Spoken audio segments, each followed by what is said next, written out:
please don't be ashamed. Don't be ashamed if you need a little extra help. Sometimes your parents can't help you. And I am a Christian.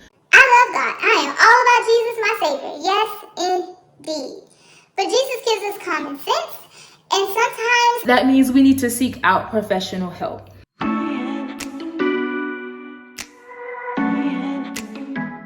Hey there, my name is Teresa, and I want to welcome you back to another TB Styles video. Here at TB Styles, I make content for women in their 30s and beyond.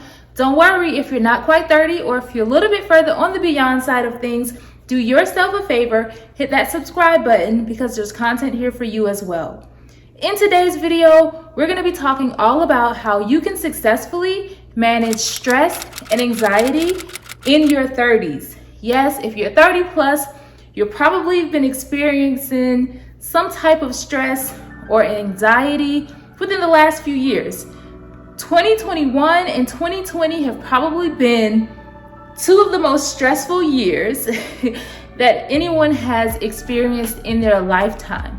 Now, don't get me wrong, I know that there have been plenty of dramatic events that's taken place in the past, but guys, for me personally, these past few years have been tough on the mental, just tough all around. So I am hoping that some of these tips that have worked for me will work for you as well. Now, I do want to preface this video by saying that I am not an expert at all when it comes to this information. I am simply just sharing some tips that have worked for me and my personal situation. So I don't want this video to be too long, so we're going to get right into tip number one. Tip number one is to recognize the signs. Recognizing the signs simply mean that you're paying attention to what's happening to your body the moment you're getting ready to experience an anxiety attack.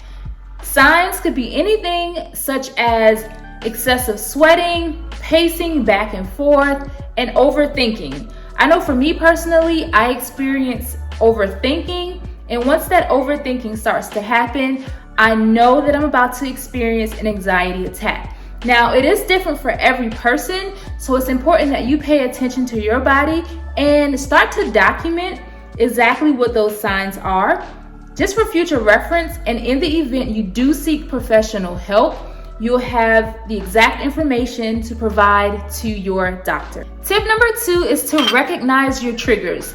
What's causing you to be stressed out? What's leading to these anxiety attacks that you're having so frequently?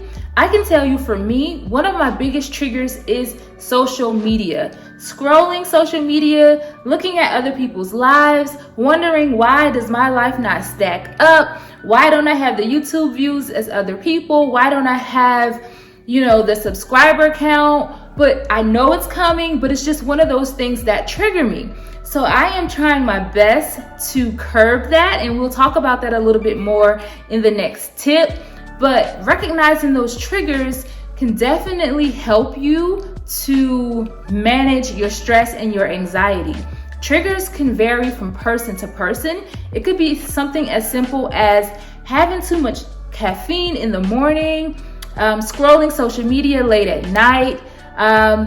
There's a wide range of triggers out there, and like I said, it's totally different for every single person. But once you begin to pay attention and learn what those triggers are, then you can begin to manage your stress and anxiety.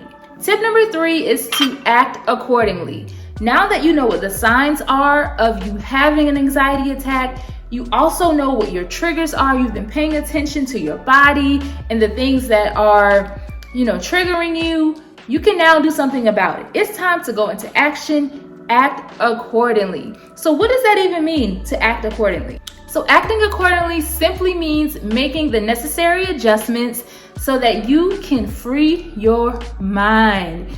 Free your mind. If that means staying off social media, limiting your time on social media, if that means cutting back on the caffeine, if that means whatever it means, right? Just depending on whatever your situation is, whatever your trigger is, make the necessary adjustment. Act accordingly, okay? You can't fix something unless you know what the problem is, which is why we went through tip number one and tip number two, just to get to tip number three, which is act accordingly. Surround yourself with people who love you and not toxic people. Surround yourself with positive thinking. You want to just practice habits that are going to make you feel good and less stress. So now that you have the tools that you need, act accordingly. Do those things that are going to put you in a happy state of mind and a less stressful one. Tip number 4 is my absolute favorite tip and something that has been working for me in a major way.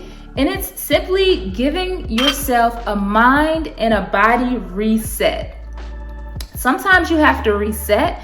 Sometimes you have to reestablish your thinking and set some new goals for yourself in order to get yourself out of a funk. And one of the things that I've done recently is I've started to wake up earlier to get more time out of my day and to also get in a little bit more exercise. That has definitely helped me with or reduce some of the stress and the anxiety that I've been feeling lately. So I do have some tips of things that you can do. One specifically is called the 3-3-3 rule. I actually found this on a website called blackhealthmatters.com. And when I saw it, I thought it was excellent and I wanted to share. So the 3-3-3 rule is just to get you to refocus. Anytime you're in the middle of an anxiety attack, this particular rule helps you to refocus your mind and reestablish yourself so that you can begin to calm down and let go of the anxiety. So what that means, the 3-3-3 rule is basically you're doing 3 things. The first thing that you're going to do is stop, pay attention to your surroundings, and then verbally name 3 things that you see. So for example, if I'm having an anxiety attack, I want to stop for a moment and I want to say, I see my coffee bar. I see the TV that's in front of me. I see the staircase. So now I'm no longer thinking about those thoughts that are causing me to be stressed. I'm now refocusing my energy on what's in front of me and bringing myself back into the moment. So I thought that was excellent. The second part of the 3-3-3 rule is to verbally out of your mouth say 3 sounds that you are hearing. So you may be hearing car horns if you live in the city. You may be hearing water running, or you may be hearing sounds coming from the television. So just recognizing where you are in the moment, just saying those things out loud could help to bring you back to the present. And the last part of the 3-3-3 rule is to move 3 parts of your body. So now you're definitely being forced to be present in the moment and where you are by physically moving 3 parts of your body. So for example, that could be moving your index finger or wiggling your nose.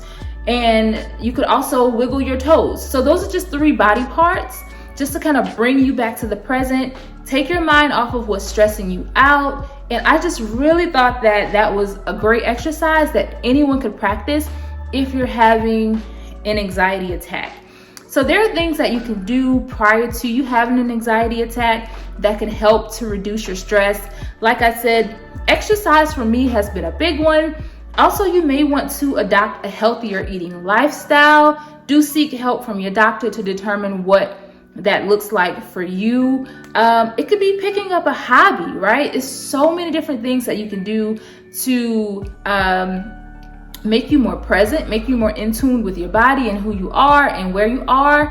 And yeah, I would suggest you check out that article. I'll link it down in the description box below. There's some great information in that article that I think would be helpful for you.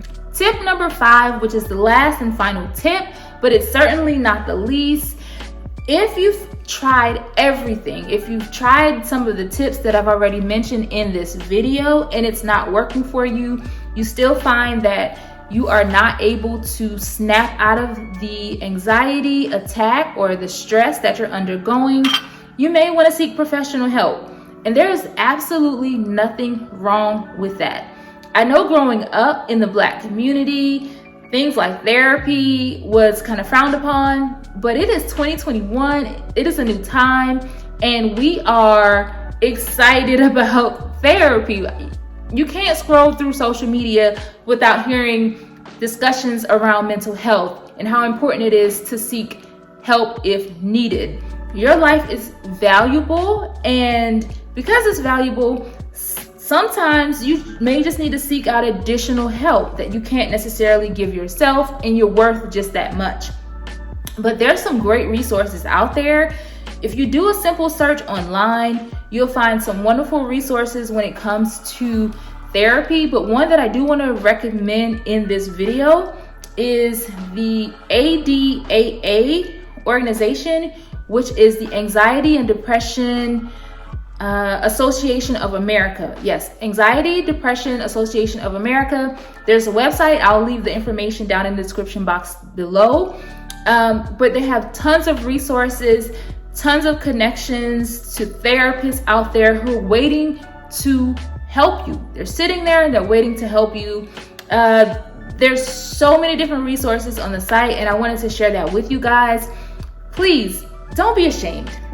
Don't be ashamed if you need a little extra help. Sometimes your parents can't help you. And I am a Christian. I love God. I am all about Jesus, my Savior. Yes, indeed. But Jesus gives us common sense, and sometimes that means we need to seek out professional help.